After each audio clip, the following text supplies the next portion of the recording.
It's just been a day since Joe Biden was formally nominated, and the Democratic presidential candidate has already found support from a country on the other side of the globe. The country is China. Beijing says Biden will be quote-unquote smoother to deal with. Well, Chinese President Xi Jinping has not said this. His mouthpiece, the Global Times, has. It ran a 1,200-word article backing Biden's campaign. The writer of the article is Yang Sheng, the same man who declared that India will quote-unquote pay a heavy price if it miscalculates China. In his opinion, the Hong Kong movement is leading the country nowhere. Using the Wuhan virus to smear China will backfire. So clearly, we're not looking at a balanced journalist here. But one thing is clear, his views are in line with Xi Jinping's. This is what Yang had to say on Biden. First, that the United States will be more predictable under Joe Biden. Point number two, China says Biden is likely to continue, quote-unquote, US-launched great power competition with China. But there's a sense that under Biden, Washington and Beijing will have more reasons to hold a dialogue and cooperate, or so this man believes. Point number three, China says that Biden would revive Barack Obama's legacy. In other words, negotiate the Trans-Pacific Partnership. How does it help China? That is something the Global Times has failed to answer. But it does go on to say that Biden will be better than Trump because he is likely to place the United States back into the Paris Climate Agreement and the Iranian nuclear deal. And then one very interesting point that it makes, I'm quoting, for China, because Biden was vice president during Obama's term and had a lot of prior experience dealing with Chinese leaders, we would expect to facilitate more effective communication with Biden if he wins. What does China have to say about Donald Trump? The article says his administration is unilateral, selfish, and hegemonic. American and Chinese diplomats have nothing to talk about when they meet. China believes Biden could change this. Well, we say China should hold its crackers till the results are declared. Is there a case in China's argument, though? I can't say for sure. It looks like the Democrats have not yet made up their mind on China. Why do I say so? Because earlier this month, Joe Biden said he will end Donald Trump's tariffs on Chinese-made goods, only for his aide to walk back on that statement.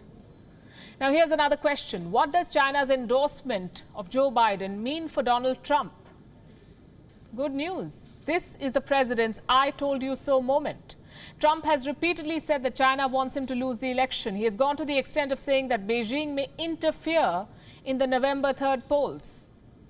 The biggest risk that we have is mail-in ballots, because with the mail-in ballots, called universal mail-in ballots, it is a much easier thing for a foreign power, whether it's Russia, China, Iran, North Korea, many others, people, countries you wouldn't expect.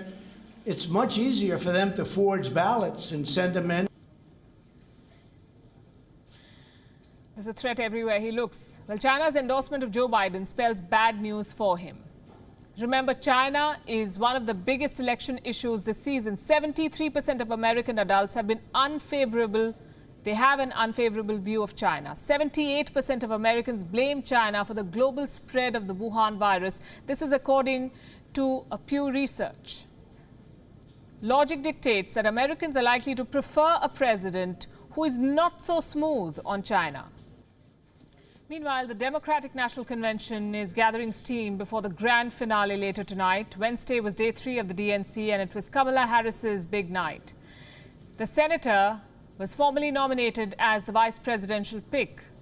Also on the roll was every prominent Democrat standing, from former President Barack Obama to former presidential nominee Hillary Clinton, Senator Elizabeth Warren, and House Speaker Nancy Pelosi. The showstopper for the night was singer Billie Eilish. Let's take a look at the highlights. When I was in 7th or 8th grade, we memorized the preamble of the Constitution, and I've never forgotten it. The Vice President has worked tirelessly by our side to end the backlog of hundreds of thousands of untested rape kits. I have sat in the Oval Office with both of the men who are running for president. I never expected that my successor would embrace my vision or continue my policies. I did hope for the sake of our country, that Donald Trump might show some interest in taking the job seriously. We've sent the Senate bills to protect our dreamers, LGBTQ equality, to prevent gun violence, and to preserve our planet for future generations, and even more. All of this is possible for America. Who was standing in the way? Mitch McConnell and Donald Trump. Donald Trump's ignorance and incompetence have always been a danger to our country. COVID-19 was Trump's biggest test. He failed miserably. We need leaders who will solve problems like climate change and COVID, not deny them. Greetings, America. It is truly an honor to be speaking with you tonight. And there's another woman whose name isn't known, whose story isn't shared, another woman whose shoulders I stand on. And that's my mother, Shamala Gopalan Harris. In a few hours from now, Democratic nominee Joe Biden will deliver his acceptance speech. There's a lot of speculation about what the 77-year-old would say. One American publication is calling it the speech that Biden has been preparing for his entire life. But here's something that he may not have prepared for. The arrest of former Trump advisor Steve Bannon hours before Biden's big virtual speech. All the media attention in the U.S. has shifted to Bannon. Prosecutors claim that Bannon has duped donors of $25 million. The money was collected with the promise of building a border wall. Bannon was one of the key figures in Trump's 2016 election campaign. He also served as the White House chief strategist for the first 7 months of the Trump presidency.